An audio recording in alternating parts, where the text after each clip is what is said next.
Okay, hi everyone. I'm going to give everyone just a few seconds to log in before we get started. So just hold on just a few seconds.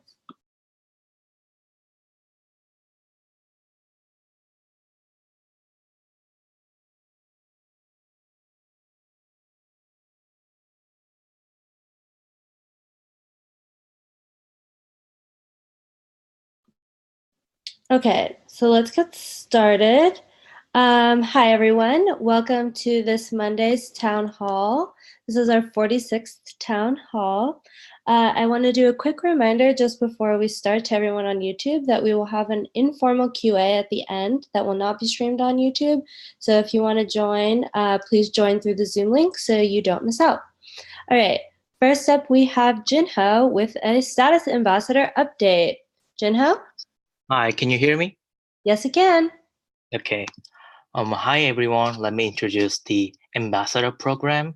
So the Status Network is a collection of projects and people dedicated to building, creating, and promoting the infrastructure for resilient and sustainable communities. So the Status client embark on Keycard, Nimbus, and VEC. All the projects will become the tools for supporting open socioeconomic systems. Status is not only building a mobile client for private and secure communications, but also building an entire Web3 ecosystem under our 10 principles. And the Status ambassadors are a group of people who push this vision and principles forward with Status. Next slide, please. Everyone who wants to make this vision a reality can join us in our mission by becoming an ambassador. Becoming an ambassador means you can proactively pioneer the Web3 ecosystem with Status and be a big part of the movement creating an open internet for everyone. So the Status network is entirely permissionless, so you can do whatever you want, whenever you want. But we will give you some guidelines to help you find the best way to participate in the ambassador program. Next slide, please. In addition to building the future together, ambassadors will get these practical benefits. If you need any funding or advice to achieve your goals related to the Status network, we will be happy to help support you. Also, ambassadors are eligible for funding to host meetups, attending events, and produce content to spread the word of the Status network. On top of this, ambassadors can also subscribe to biweekly newsletters to keep track of our recent updates and receive some awesome swag like Status t-shirts and some exclusive stickers for ambassadors. Next slide, please. So to become an ambassador, you need to fill out an application form, which will take less than 5 minutes. Just let us know about you and why you want to become an ambassador briefly through the form. And after that, we will schedule some time to have a quick call with you, and the call will take less than 30 minutes. And you will have a chance to chat with one of our team members. It will let you understand the requirements of being an ambassador and create your first task on weekend, which is our shared working board.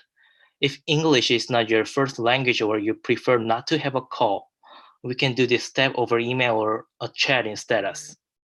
Next slide, please. So ambassadors work across 4 core areas, which are events, content, community building, and technical contribution. You can find some task examples here on the slides, but again, you can choose to work on anything you like based on your skill sets. Don't hesitate to propose your own initiatives to maximize your potential. Next slide, please. During an interview with an ambassador, the ambassador will be invited to our working board. And after completing the first task, the ambassador will receive an NFT badge, which means the person is officially the Status ambassador from now on. A welcome kit will be given to an ambassador who completes the second task. And next slide, please. In conclusion, the status ambassadors are people who share our dream and vision of the status network, and we build all the social infrastructure together. Please fill out the application form if you want to get involved in this journey. Thank you. Thanks so much, Jinho. Great update. Cool. So now let's jump over to a POPs update. I will be giving the POPs update. So everyone, please let's give a warm welcome to our new joiner, Stefano from Italy. He will be joining as a quantitative analysis, officially starting November 1st. So if you see him in Discord or on status, just pop over and say hello. We also have a few roles that we are still hiring for, which you can see here to the left. And then want to give a quick shout out to everything and everyone who helped out on the Q3 report. We will be publishing that soon, so keep an eye out. Next, we have a core update, and this will be given from Rachel. Yep, that's awesome. Thank you for the update, Jinho, too. That was really cool. I'm excited about the new ambassadors program. So the first thing with regard to core that I want to share today is that Eric and Andre Medeiros have dedicated time over the past couple of weeks to researching all of the possibilities for push notifications on both Android and iOS. You can read the discussed posts about this topic if you're interested in learning more, but suffice it to say, push notifications don't work great currently, and they also rely on a centralized Google provided service. So through this research, we found that we can actually drastically improve and decentralize notifications for one platform, though not for the other. So we've made the decision to disable PNs in their current state for V1 and to instead put improving them on the table as part of a discussion around potential chat improvements for the next versions after launch. We've also had a couple of team members offline over the past week, and we'll have a few team members off this week as well. But despite that and the time that we spent on this push notification research, we're still making really good progress against our V1 backlog, and I'm very happy with how that's going. So on the status React side, which is where the bulk of the issues lie, we're currently down to 40 issues, about 2/3 of which are core assigned and 1/3 of which are Keycard and Keycard assigned. So different people are assigned to work on them is what I mean by that. It's worth noting that of the remaining issues, I've classed them according to priority, and so has Guy Louis on the Keycard side. So not all of them are necessarily must-haves, and we might end up cutting scope more aggressively as time wears on. For now, though, we're still in the middle of the audit, which Corey will update on, I believe, but I'm also extremely pleased with the relatively low number and low severity of issues that's been reported by our partner thus far. I think it's a testament to the team's great work leading up to the audit that there's just been very little cause for alarm in what has been reported. We can all be very happy about that. And then I'd lastly like to give a shout out. We have a team of awesome bounty contributors who have been repeat contributors in the past few weeks and months, and they've just been enormously helpful to us in making progress against this V1 backlog. So the top ones who I've seen time and time again are mentioned on this slide, and there are more people joining it every day. So I just want to say to you guys, T-Benar, Bitsika, Alex JG, Accolade Tech 3, and I'm sorry if I forgot anyone who's been hopping in frequently lately, but thank you so much. You've been a massive help in this recent push for launch. We really, really appreciate it. And that's it for me. Cool. Thanks, Rachel. All right, now let's go over to a security and infra update, where I believe Corey will give the update on security that Rachel just mentioned. Hello, hello. Hello. Quick update for the TrailBits audit for the mobile app. We are currently scheduled and in our last week of the audit. This is how much time they're spending that they've scheduled out. We still probably have some extra time afterwards to go through some bug resolution on the ones Rachel recently mentioned. So far we have around 30 issues. Only of those 30, we have 3 high, 4 medium, 6 low, and the rest are all informational, documentational, or questions. We'll make all of these public once anything above high has been resolved and addressed. And that'll all be through a repository and GitHub, along with the conversations associated around each of the issues. Let's see, what else is going on? Negotiating a renewal contract with our HackerOne bounty program. Once this is finished, I'll expand the roadmap and go to and describe how we plan to go public with a public bounty campaign, and how we hope to add in more resources and assets to what people can attempt to find bugs and vulnerabilities in, and then the bounties associated with them. As well as we have Bitwarden for organizational passwords. If you are a member of this is just a PSA, go and sign up for 2FA on that. I can see who has and who has not signed up for 2FA, and part of being a part of that organization is making sure you have that set up. So please go do it if you haven't yet. And that's it for me. Cool. Now on to you, Jacob, for infrastructure update. Yeah, in related news, 2FA for Docker Hub has been finished. It was in beta, but it seems pretty polished. I can't really enforce it by organizations, so I've sent out emails, but just a PSA, please, anyone that uses Docker in our organization, or really outside, anyone should, please enable 2FA for authentication. Other news, as we've seen before, presented by Jinho, we now have a new site, ambassadors.im, and that has a full CA setup. There's also a new forum, which is a discourse instance for the VAC project. And we now have collected all the metrics from GitHub into one graph. Before we had it as a separate GitHub args, which made it hard to kind of compare. So that's all in one organization. And in general, there's a lot of work being done on metrics. Most of it's not fully finished. Probably next town hall we'll have more cooler news. But in general, we want to be able to measure adoption and split by platforms and by status go versions, and that's going to be coming soon. That's it. Cool. Thanks both for those updates. All right, now jumping over to Guy Louis with a Keycard update. Yeah, so a quick update about Keycard. I'd like to outline where we are and a couple of accomplishments we had in the past weeks. So where we are with the integration with Status, we're in the middle of prioritizing all the issues about this integration. There's a GitHub project to list all the issues and prioritize them. So there are a couple of high severity issues that prevent using Keycard with the current nightly. Mostly issues with the wallet side. I mean, there's no account balance when you use a Keycard multi-account. So you actually cannot sign any transaction with your keys. And there are also issues with recovery of a multi-account from a seed to a Keycard. So these are high severity stuff. Dimitri is back next week, and Roman is helping on that this week, actually. So we have also spent quite a lot of time with Andre reviewing the full experience with Keycard in Status. The current GitHub issues are somehow hard to read because there are some issues are just like collection of design issues. So we're in the middle of revamping all that in a clear manner. So expect that in the coming days to see a lot of Status React issues from Keycard. Once they will be all listed as issues, we'll prioritize them together with Keycard and Rachel. Yeah, and I wanted to mention also that Andre has started to work on a future interaction model between the card and Status with regards to tapping.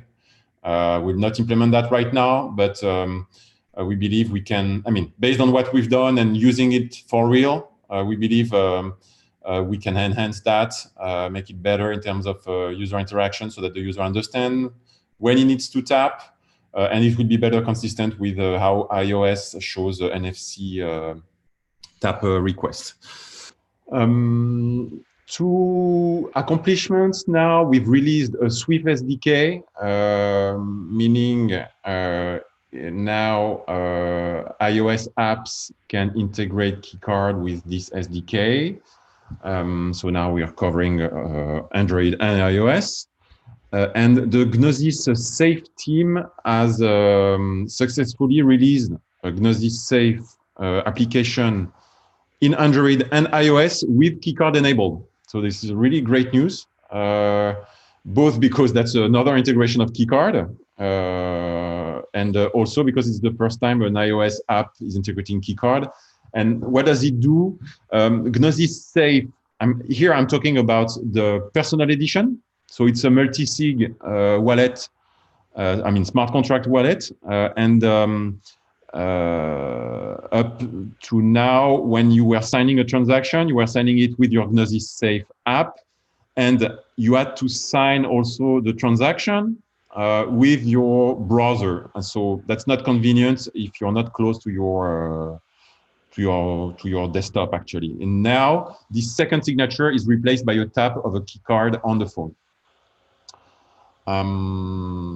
Yeah, can you go to the next slide, please? As for the payment network work,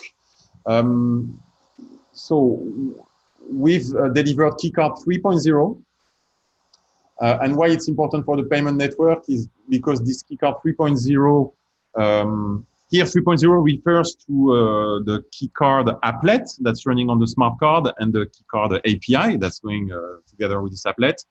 And in 3.0, we now have a second and separate Java card applet that's dedicated for payments. It embeds a public-private key pair that's generated on the card at the factory time. When we're manufacturing the cards. And this signs the transaction without pins and without secure channel. That's what we needed to have quick onboarding and easy tapping of card on point of sales. What we want is people to get key cards with some crypto on it and being able to use them straight away without any initialization of the card or downloading an app. And so now we have this. We now have this ready in the applet. And what we're working on the payment network side, we're still on the research phase regarding the architecture of this network. So we are collaborating on a decision matrix for our choice of which layer 2 scaling tech we'll use for this payment network. And we've decided on a timeline, a target timeline for the team to decide in the coming 2 weeks on what we choose here. And there is also application layer requirement and spec doc we're working on.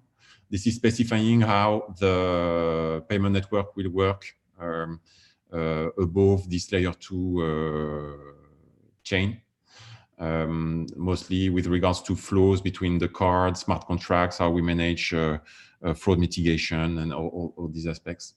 We're also working on the request screen. Request screen is how a DApp will be able to call through status browser for one given transaction. I mean, like when you buy something to be signed by a key card that's tapped on the phone. That's the missing piece we need for status to be a point of sale.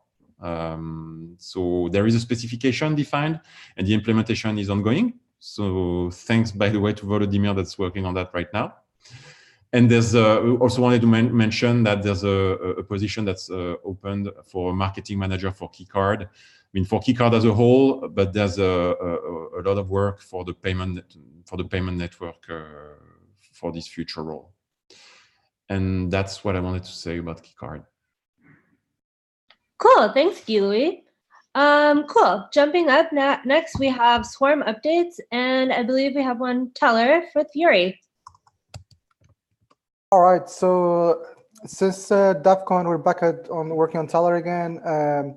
Some less changes since the last town hall. We implemented some of the redesigns done by Simon, as well as UX changes that we did it based on real user feedback. Also some functionality changes, like for example, removing the seller license, also based on the user feedback, and we're currently analyzing what that might imply in terms of incentives and spam, and that's what we're working on now. Cool. Then do you want to just jump into the Embark update? Yep.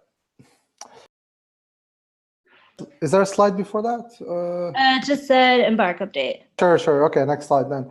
So at DEF CON, in one of our talks, we introduced this new library called subspace. The following is sort of like a super short version of the actual talk. So if you're interested, I highly recommend you watch the actual talk when it comes out. So this library is a result of pain points that we experienced doing real dApps like the Tile network. And the most common pain point we experienced was really the syncing part. So what's the issue with syncing is that often you need to sync data for the dApp to be usable. For example, in a Teller, we need to sync things like all the ratings that the user got, so we can actually know what is the average rating that user has. We need to sync the offers. We need to sync the state of those offers. And it turns out this is much more complex than it looks in a web context. You might have, if you have a lot of data, you need to iterate, otherwise it's going to crash the browser. Then you need to save that data. All of that takes time, and then the user refreshes the page, and he has to do that all over again. You also want to have reactiveness, so if something changes, you want to see it immediately on the app. You don't want the user to have to refresh the page to see the new change in state. And often we found that we also wanted to do complex queries, and even doing simple queries with the current method was pretty annoying and hard to do. So next slide. So we released this library called Subspace. You can see here, or you can install it as a status IAM namespace in NPM. This allows us to very easily track events, variables, function values, and balances. It syncs the data into local storage. It also works in Node.js. It uses a different database. It can adapt. And this means that the user then refreshes the page. The dApp is going to resume the syncing from where it left off, which can make dApps way faster than and responsive than compared to before. And it does all of this with reactive programming using RxJS observables. So next slide. So here's an example this could be used. So first we have to initialize a contract. We can do this based on an existing contract instance, or based on we can also just give it an ABI and an address, and that will create a Web3 contract instance that will add a new property called track. So you can use this track for events or methods or balances, and you can pass a filter if you want if you want to track something very specific. So in this case, we want to track ratings, but only for a particular buyer, and this will create an observable that we can then pipe it with one or more operators. So in this example, we have an operator that calculates an average. So what this will do is that whatever there's a new rating done, the subscriber will be triggered with the latest average rating that's available. Next slide. And this integrates with, it's completely framework agnostic. So it works in Node.js. It can also work in the web with any framework library. We showed an example in DEF CON with React because it seems to be the most popular. Next slide. So you would create a component, normal React component like you always do. It has certain props. In this case, we have a product that has a minimum rating, and then we want to show the minimum rating the product got and the maximum rating. And the subspace provides a helper that you can just warp the components, and that will make the components react to observables, or it refreshes automatically when observables are passed through. So next slide. And here is previous slide. Okay, this slide. Yeah, that's the slide. All right. So then to use this again, we create the instance. In this case, we're passing ABI and address of the contract. We want to say, okay, I want to track the rating. I would just want the rating property because the event might have different properties. And now max rating, I just pipe with the max operator. The minimum, I pass with the minimum. And this will make a component that automatically refreshes whatever there's a new rating, and it will always reflect the maximum and minimum. Note that you can write your own operators. So we provide a bunch of operators already with subspace that we found useful. Our RxJS, the ecosystem itself, has a lot of operators, and then you can write your own for whatever purpose. Next slide. Something that's very cool, this library, is that we also did this GraphQL integration. And essentially, next slide. And the cool thing about this is that it's actually all done the client side. So you can use, you have the power of GraphQL syncing with Ethereum, but it's all done client side. It's not connecting to any servers or any centralized database or anything like that. It's all done locally. And what you can do with this is you can define all the resolvers like you usually do. You can define those resolvers using observables. So then, next slide. Then you can do potentially very complex queries that will always, and those queries will always have the latest data for that data. So you can imagine you have I mean, as complex as you want an object that, for example, has a, I don't know, list of users, and each of users have ratings, and then they have a bunch of offers and transactions done, and you have that object always refreshing automatically, which then integrating with something like React, you can get a really nice developer experience using this. And next slide. And if you want to know more, well, you can install it this way. We have the website. We encourage you to see it, subspace.status.im. Or you can also go to GitHub if you have any issues or want to see the code, or smash the star button. And if you have any questions, just let us know. Thanks, Yuri. Cool stuff. All right, now jumping into Q&A. Our first question was submitted from our status town hall questions. So the question was, please explain Status's roadmap after V1, and when will V1 be released? I'll take that. So we've determined the sort of key objectives that we want to drive towards after V1, and there's 3 of them. Or rather, there's 3 top ones, and those are to make chat more enjoyable to use, number 1. That came out in the lead significantly. To fix significant blockers to use, such as bandwidth consumption and resource consumption overall, that was number 2. And then to polish the UI and make it snappier was number 3. Now, the actual breakdown of issues and features and fixes that will drive towards each of those objectives has not yet been settled, but we're going to keep you posted on Discuss as that falls into place, so you can follow along on the roadmap planning post for more information as it becomes available. With regards to the V1 timeline, given that there are variables open, such as how many bugs we might see reported during the last week or so of the audit, what unknowns might crop up just in the usual course of testing and building and checking over the builds that we have currently that we don't foresee happening, and then the variability of how long it might take to solve the existing backlog bugs. I'm really only comfortable speaking to the minimum possible amount of time we have left. So based on what I know right now on the current state of the backlog and also the unknown issues that I can anticipate inevitably cropping up, I would assume we have at least 4 weeks, so 1 month at least of effort left.